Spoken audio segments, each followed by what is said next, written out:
פעם היה אריה שאהב רק לא בשר, ולא גבינה, רק תות פשוט. לא דייסה, ולא קקאו, רק תות הוא רצה. תות, לא לחם, לא אורז, ולא ביצה. רק ילדים, אני לא קיבלו לכם, מה הוא רצה אריה? תות!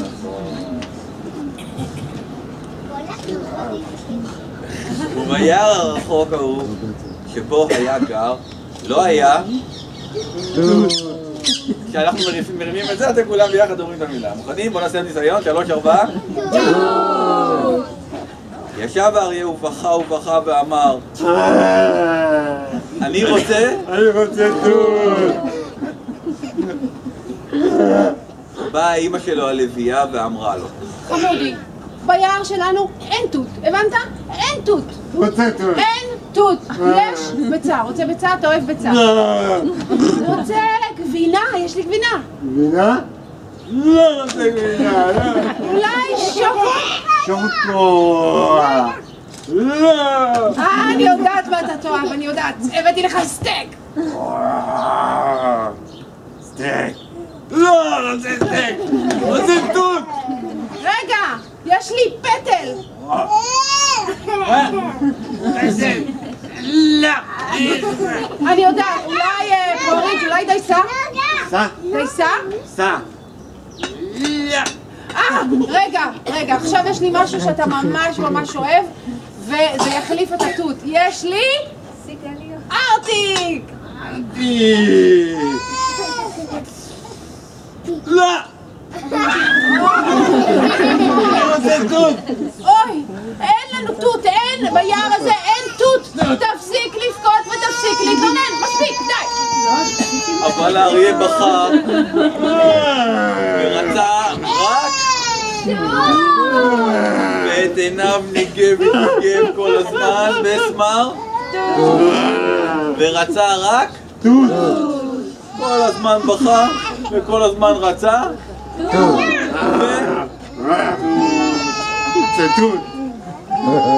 פעם אחת עברו ילדות קטנות לטייל ביער ההוא ולילדות ההן, מה היה? היה להם?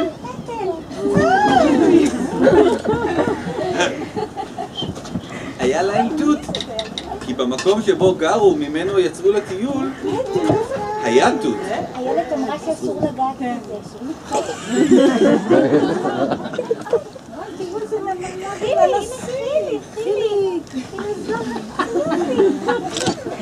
כשהן יצאו לטיול, אמא שלהם שמה להם בתיק האוכל תות כדי שאם פתאום יהיו רעבות תוכלנה לאכול תות. הרבה תות. ראה אריה את הילדים והריח תות. התקרב אליהם ואמר, תנו לי תות.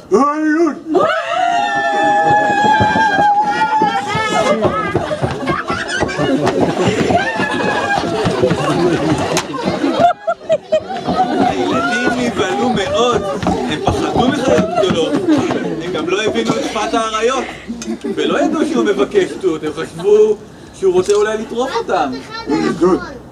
אז הם ברחו מהר ודי.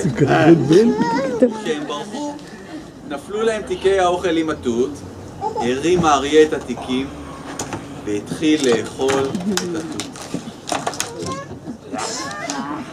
אכל האריה את התות, ואכל עוד ועוד תות, ועוד תות, ועוד תות,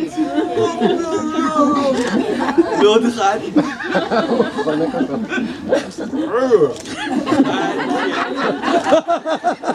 עד שגמר הכל ואמר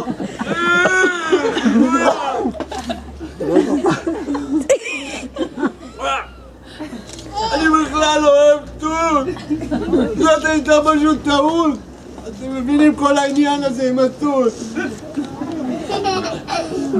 ומאז הוא אוכל רק מה שאימא שלו מכינה. חמודי, ולא רוצה דברים שאין. רוצה סטייק?